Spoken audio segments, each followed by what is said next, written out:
నమస్తే, welcome to RP7 TV news. విజయవాడలో YSR Congress party అధ్యక్షుడు ఆంధ్రప్రదేశ్ రాష్ట్ర ముఖ్యమంత్రి వైఎస్ జగన్మోహన్ రెడ్డిపై జరిగిన దాడిని ఖండిస్తూ జగన్మోహన్ రెడ్డికి ప్రజలలో వస్తున్న ఆదరణను చూసి ఓర్వలేక మళ్లీ అధికారంలోకి రావాలంటే భౌతికంగా దాడి చేసి రాష్ట్రంలో ప్రజలను భయాందోళనకు గురి చేయాలని చూస్తున్న టీడీపీ మరియు పచ్చ ముక్కలు ఆటలు కట్టించగల దమ్ము జగన్ కి వైఎస్ఆర్ కాంగ్రెస్ పార్టీలో ఆఖరి కార్యకర్త వరకు ఉంటుందా అని హెచ్చరించారు.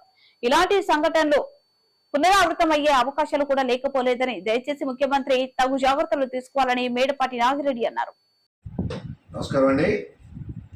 ఈరోజు మా రాష్ట్ర వైఎస్ఆర్ కాంగ్రెస్ పార్టీ అధ్యక్షులు, వైఎస్ఆర్ కాంగ్రెస్ పార్టీ నాయకుడు, మా ముఖ్యమంత్రి, పేద ప్రజల ఆశాజ్యోతి జగన్మోహన్ రెడ్డి గారిపై ఏమైన దాడికి పురుగొల్పిన చంద్రబాబు పచ్చ మీడియా కమ్మటి కలయికలో ఇవన్నీ జరిగినాయి.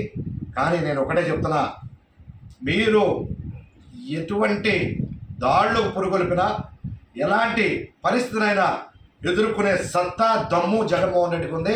జగన్ని మీరెవ్వరూ ఏం చేయలేరు. ఎందుకంటే ప్రజల గుండెల్లో గుడి కట్టుకున్న మహోన్నత వ్యక్తి. భారతదేశ రాజకీయాల్లో ఇలాంటి మహోన్నత వ్యక్తి లేడు, రాడు, రాబోడు. ఇది నిజం. అందుకే మీకు ఈర్ష్య, మీ పచ్చకళ్ళతో మీరు ఎప్పటికైనా సరే జగన్ని ఏదో చేయాలి, ఏదేదో జరగాలనే ఆలోచనతో ఉన్నారు. ఎట్టి పరిస్థితుల్లో జరగదు.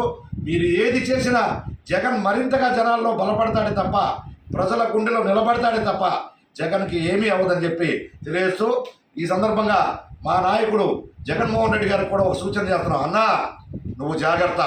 ఈ కుట్రలు కుతంత్రాలు నిన్నేమీ చేయలేవు. కానీ నీకు చిన్న గాయమైనా నేను తట్టుకోలేమన్నా.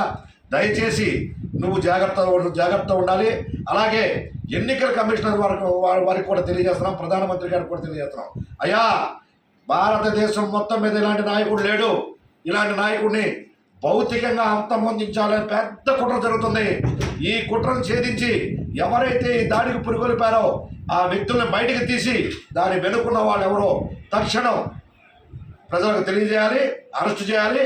వాళ్ళందరినీ కూడా అదుపులో తీసుకోవాలని చెప్పి తెలియజేస్తూ మరోసారి హెచ్చరిస్తున్న, జగనన్న జోలికి వస్తే ఈ రాష్ట్రమే కాదు దేశం మొత్తం కూడా స్పందించి తీవ్రమైన ఎదుర్కొనే పరిస్థితి వస్తుంది.